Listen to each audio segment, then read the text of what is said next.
नमस्कार बंधुरा नतून एक भिडियोते आपनादेर सकलके जानाई स्वागतम। এই মুহূর্তে আবহাওয়ার গুরুত্বপূর্ণ আপডেট নিয়ে চলে এলাম। যেমনটা গতকালের ভিডিওতে আপনাদেরকে জানিয়ে দিয়েছিলাম যে আজকে সকালের দিকে ঘন কুয়াশা তৈরি হবে দক্ষিণবঙ্গ থেকে শুরু করে উত্তরবঙ্গের একাধিক জেলাতে, তেমনটা কিন্তু ছবি লক্ষ্য করা গেছে, তেমনটাই আবহাওয়া লক্ষ্য করা গেছে। আপনারা যে জেলা থেকে দেখছেন অবশ্যই কিন্তু আপনাদের জেলার নামটি কমেন্ট সেকশনে মেনশন করে দেবেন এবং আজকে সকালের দিকে আপনাদের জেলায় কুয়াশা পেয়েছেন কিনা অবশ্যই কিন্তু কমেন্টে জানাবেন। এদিকে বঙ্গোপসাগরে যে গভীর নিম্নচাপটা ছিল সেটা কিন্তু শক্তি ক্ষয় করেছে এবং গভীর নিম্নচাপ বা ডিপ্রেশন থেকে এই মুহূর্তে সেটা শক্তি ক্ষয় করে সুস্পষ্ট নিম্নচাপ বা ওয়েল মার্ক লো প্রেশার এরিয়াতে পরিণত হয়ে গেছে এবং এটা কিন্তু আগামী 24 ঘন্টায় পশ্চিম মধ্য বঙ্গোপসাগর সংলগ্ন অঞ্চলে অবস্থান করবে এবং তারপরে 24 ঘন্টার পর থেকে আস্তে আস্তে সমুদ্রের মধ্যে কিন্তু শক্তি ক্ষয় করতে শুরু করবে এবং শক্তি ক্ষয় করে এটা কিন্তু বিলীন হয়ে যাবে এবং সাধারণ একটা নিম্নচাপ অক্ষরেখায় পরিণত হবে। এদিকে উত্তর পশ্চিম ভারতে কিন্তু একটা সাইক্লোনিক সার্কুলেশন রয়েছে, একই সঙ্গে একটা পশ্চিমী ঝঞ্ঝা বা ডাব্লিউডি রয়েছে। এর প্রভাবে কিন্তু আগামী 24 তারিখ এবং 25 তারিখের কিছু সময় বৃষ্টিপাত হবে, বিশেষ করে 24 তারিখ কিন্তু বৃষ্টিপাত হবে, 25 তারিখ অতটা বৃষ্টি হবে না। তো পশ্চিমবঙ্গ এবং সেই সঙ্গে একাধিক রাজ্যে কিন্তু এই পশ্চিমী ঝঞ্ঝার প্রভাবে আর এই নিম্নচাপ অক্ষরেখার প্রভাবে কিন্তু বৃষ্টি হবে এবং মেঘলা আবহাওয়া তৈরি হবে। তো আজকের ভিডিওতে সে বিষয়ে আলোচনা করব বিস্তারিত হবে যে নতুন আপডেট কি আসছে বৃষ্টি সংক্রান্ত, পশ্চিমবঙ্গের কোন কোন জেলায় এই নিম্নচাপ এবং সেই সঙ্গে পশ্চিমী ঝঞ্ঝার প্রভাবে বৃষ্টিপাত হবে এবং সেই সঙ্গে কোন কোন জেলার স্যাটেলাইট ইমেজ কি আপডেট দিচ্ছে, কোথায় কোথায় মেঘ কেমন রয়েছে, সমস্ত কিছু আপনাদেরকে পরপর জানাবো আজকের ভিডিওটির মাধ্যমে। তো ভিডিওটা ভালো লাগলে অবশ্যই একটি করে লাইক করে দেবেন, অবশ্যই ভিডিওটি প্রচুর শেয়ার করবেন। সেই সঙ্গে নতুন দর্শক হয়ে থাকলে লেটেস্ট ভিডিওর আপডেট সবার প্রথমে পাওয়ার জন্য চ্যানেলটিকে সাবস্ক্রাইব করে নিয়ে পাশে থাকা বেল আইকনে ক্লিক করে অল নোটিফিকেশন অপশানটিকে অন করে রাখবেন, লেটেস্ট আপডেট আপনারা সবার প্রথমে পেয়ে যাবেন। বন্ধুরা শুরুতে আমরা নজর রাখবো আজকে লেটেস্ট স্যাটেলাইট ইমেজে উপগ্রহ চিত্র নতুন কী কী আপডেট দিচ্ছে। দেখতে পাচ্ছেন উত্তর পশ্চিম ভারতে কিন্তু ডাব্লিউডি বা পশ্চিমী ঝঞ্ঝা প্রবেশ করেছে, যার জেরে জম্মু কাশ্মীর লাদাখ এই সমস্ত অঞ্চলে কিন্তু ভারী মেঘ রয়েছে। একই সঙ্গে পাঞ্জাবের দিকে এবং রাজস্থানের দিকে কিন্তু মেঘ প্রবেশ করছে আস্তে আস্তে এবং সেই সঙ্গে একটা সাইক্লোনিক সার্কুলেশন কিন্তু অবস্থান করছে, রাজস্থানের ওপর কিন্তু একটা সাইক্লোনিক সার্কুলেশন অবস্থান করছে। এদিকে আমরা দেখতে পাচ্ছি উত্তর ভারতে কিন্তু দু একটা জায়গায় বিক্ষিপ্ত ছড়িয়ে ছিটিয়ে মেঘ রয়েছে পশ্চিমী ঝঞ্ঝার কারণে। একই সঙ্গে পশ্চিম ভারতে কিন্তু গুজরাটের দিকে কিছুটা হালকা হালকা মেঘ রয়েছে। এদিকে আমরা দেখতে পাচ্ছি যে আমাদের পশ্চিমবঙ্গে দক্ষিণবঙ্গে বিশেষ করে কিছুটা হালকা মেঘ রয়েছে, এটা হচ্ছে কুয়াশার মেঘ, ভারী মেঘ না এবং বৃষ্টির মেঘও কিন্তু না, এটা কিন্তু হালকা চাদরের মতো কুয়াশার মেঘ। দেখতেই পাচ্ছেন পশ্চিম মেদিনীপুরে একটু বেশি মেঘ রয়েছে, খড়গপুর, এদিকে আমরা দেখতে পাচ্ছি কোলাঘাট, পূর্ব মেদিনীপুরের কোলাঘাট, তারপরে আমরা দেখতে পাচ্ছি পশ্চিম মেদিনীপুরে বেলদা, ঠিক আছে। এদিকে কাঁথির দিকেও কিন্তু হালকা হালকা মেঘ রয়েছে এবং দীঘার দিকেও মেঘ রয়েছে, বিশেষ করে পশ্চিম মেদিনীপুর, ঝাড়গ্রাম এবং পূর্ব মেদিনীপুর। এদিকে হুগলির দিকেও হালকা হালকা মেঘ রয়েছে, আর এদিকে বাঁকুড়া, সেই সঙ্গে পশ্চিম বর্ধমান, পূর্ব বর্ধমান, নদিয়া, মুর্শিদাবাদ এবং বীরভূমের কিছুটা অংশ এবং উত্তর চব্বিশ পরগনা কিছুটা অংশে কিন্তু এই মেঘটা রয়েছে। এটা হচ্ছে কুয়াশার মেঘ, এটা বেলার সঙ্গে সঙ্গে কিন্তু আস্তে আস্তে কেটে যাবে এবং রোদের দেখা মিলবে। একই সঙ্গে আমরা দেখতে পাচ্ছি উত্তরবঙ্গের মধ্যে মালদা, উত্তর দিনাজপুর, দক্ষিণ দিনাজপুরে কিন্তু পরিষ্কার আবহাওয়া রয়েছে। সেই সঙ্গে উত্তরবঙ্গের ওপরের যে 5 জেলা তার মধ্যে দার্জিলিং এবং কালিম্পংয়ে কিছুটা মেঘ দেখতে পাচ্ছি এবং সেই সঙ্গে জলপাইগুড়ি, আলিপুরদুয়ারে পরিষ্কার আবহাওয়া, কোচবিহারে কিছুটা কুয়াশার মেঘ রয়েছে। একই সঙ্গে আমরা দেখতে পাচ্ছি যে আসামের দিকে, আসামের উত্তর পূর্বাংশে কিছুটা মেঘ রয়েছে, তবে ওভারঅল কিন্তু মোটামুটি পরিষ্কার আবহাওয়া এবং ত্রিপুরাতেও কিন্তু মেঘ কেটে গেছে, শুধুমাত্র উত্তর পূর্ব দিকে কিন্তু কিছুটা মেঘ রয়েছে, বাকি ত্রিপুরাতে কিন্তু পরিষ্কার আবহাওয়া রয়েছে। এদিকে পশ্চিমবঙ্গের যে উপকূলবর্তী অঞ্চল সুন্দরবন অঞ্চল সেখানে কিন্তু মেঘ ছিল, সেই মেঘও কিন্তু আস্তে আস্তে কেটে গেছে। একই সঙ্গে আমরা দেখতে পাচ্ছি উত্তর বঙ্গোপসাগরে কিন্তু মেঘের পরিমাণ কমে এসছে এবং যে নিম্নচাপটা গভীর নিম্নচাপ রূপে অবস্থান করছিল সেটা কিন্তু আস্তে আস্তে শক্তি ক্ষয় করেছে।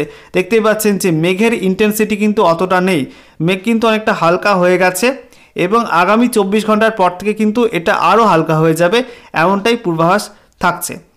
এদিকে আমরা দেখতে পাচ্ছি দক্ষিণ ভারতে কিন্তু ছড়িয়ে ছিটিয়ে হালকা পাতলা মেঘ রয়েছে, তেলেঙ্গানা, সেই সঙ্গে কর্ণাটক, এদিকে কেরালা, তামিলনাড়ু, এইসব রাজ্যগুলিতে হালকা হালকা ছড়িয়ে ছিটিয়ে মেঘ রয়েছে। মধ্য ভারতে কিন্তু মোটামুটি পরিষ্কার আবহাওয়া, শুধুমাত্র দু একটা জায়গায় ছত্তিশগড় এবং সেই সঙ্গে এদিকে আমরা দেখতে পাচ্ছি পূর্ব ভারতের দিকে ওড়িশাতে কিন্তু হালকা মেঘ রয়েছে। এবারে আমরা দেখে নেব নিম্নচাপ অক্ষরেখা এবং পশ্চিমী ঝঞ্ঝার প্রভাবে আবার কবে নাগাদ বৃষ্টি রয়েছে কোন কোন অঞ্চলে। তো তো আজকে 22 ডিসেম্বর 2024 রবিবার সারাদিন ধরে কিন্তু কোথাও বৃষ্টি নেই। পশ্চিমবঙ্গের উত্তর থেকে দক্ষিণে কোনো জেলাতে কিন্তু আজকে বৃষ্টি হবে না, মোটামুটি পরিষ্কার আবহাওয়া থাকবে।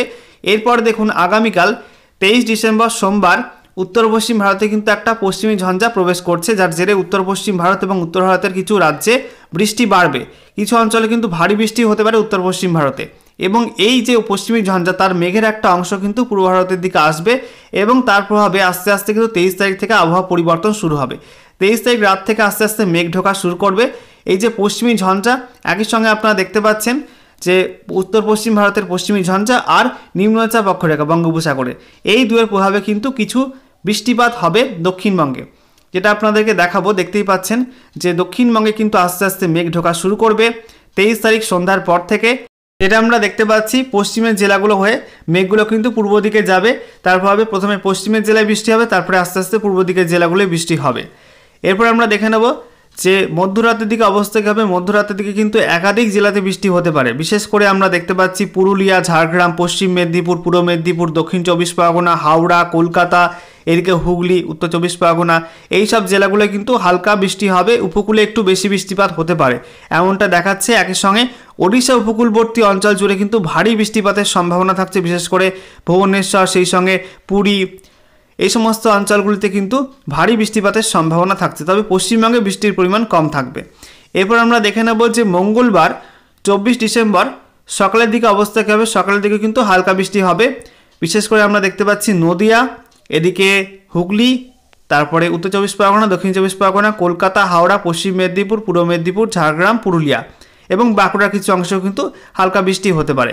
আর উপকূলবর্তী যে অঞ্চল রয়েছে সুন্দরবন অঞ্চল, যেখানে আমরা দেখতে পাচ্ছি দক্ষিণ 24 পরগনার যে উপকূলবর্তী অঞ্চল রয়েছে হলদিবাড়ি, ফ্রেজারগঞ্জ, নামখানা, তারপরে আমরা দেখতে পাচ্ছি জয়নগর, মাজিলপুর, এই সমস্ত অঞ্চলগুলোই কিন্তু একটু বেশি বৃষ্টিপাত হতে পারে। ঠিক আছে, এরপর আমরা দেখে নেব দুপুরের দিকে অবস্থা কী হবে। দুপুরের দিকে কিন্তু একই লেভেলের বৃষ্টি থাকবে, বিক্ষিপ্ত বৃষ্টি, এবং তারপরে আস্তে আস্তে কিন্তু সেই মেঘগুলো পূর্ব দিকে সরতে শুরু করবে এবং রাতের দিকে আমরা দেখতে পাচ্ছি উপকূলবর্তী অঞ্চলে বেশি বৃষ্টিপাত হবে। তবে ওপরের দিকে অর্থাৎ নদিয়া, তারপরে পূর্ব বর্ধমান, হুগলি, এই সব জেলাগুলো থেকে কিন্তু আস্তে আস্তে মেঘগুলো সরে যাবে। ঠিক আছে, এবং তারপরে আমরা দেখতে পাচ্ছি বুধবার 25 তারিখ সকালের দিকে কুয়াশা হবে, তবে বেলা বাড়ার সঙ্গে সঙ্গে কিন্তু আস্তে আস্তে আবহাওয়া পরিষ্কার হয়ে যাবে এবং বৃষ্টি কিন্তু আর হবে না 25 তারিখ, এমনটা কিন্তু আপডেট রয়েছে।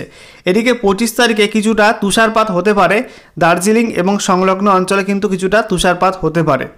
সেই সঙ্গে আপনাদেরকে জানিয়ে রাখবো যে 25 তারিখের পর আস্তে আস্তে কিন্তু পুরোপুরি ওয়েদার ক্লিয়ার হয়ে যাবে, বৃষ্টিপাত খুব একটা হবে না। তারপরে 27 তারিখ নাগাদ কিন্তু আবারও একটা পশ্চিমী ঝঞ্ঝা আসতে পারে উত্তর পশ্চিম ভারতে, তার প্রভাবে কিন্তু বছরের শেষের দিকে আবারও কিছুটা মেঘলা ওয়েদার তৈরি হতে পারে।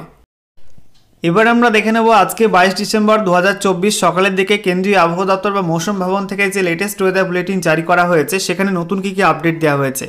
তো বলা হচ্ছে গতকাল যে ডিপ্রেশন ছিল, গভীর নিম্নচাপ অবস্থান করছিল বঙ্গোপসাগরে, সেটা কিন্তু শক্তি ক্ষয় করেছে এবং এই মুহূর্তে সুস্পষ্ট নিম্নচাপ বা well mark low pressure area রূপে অবস্থান করছে পশ্চিম মধ্য বঙ্গোপসাগর সংলগ্ন অঞ্চলে। বলা হচ্ছে আগামী 24 ঘন্টায় সেটা ওই অঞ্চলে অবস্থান করবে, তারপরে আস্তে আস্তে কিন্তু শক্তি ক্ষয় করবে সমুদ্রের মধ্যেই। এরপর বলা হচ্ছে একটা সাইক্লোনিক সার্কুলেশন বা ঘূর্ণাবর্ত অবস্থান করছে দক্ষিণ রাজস্থান এবং সংলগ্ন অঞ্চলে, এটা কিনা লোয়ার ট্রপোস্ফেরিক লেভেলে অবস্থান করছে এবং একটা পশ্চিমী ঝঞ্ঝার ট্রাফ রয়েছে এবং তার প্রভাবে কিন্তু কিছুটা বৃষ্টি হবে উত্তর পশ্চিম ভারতে।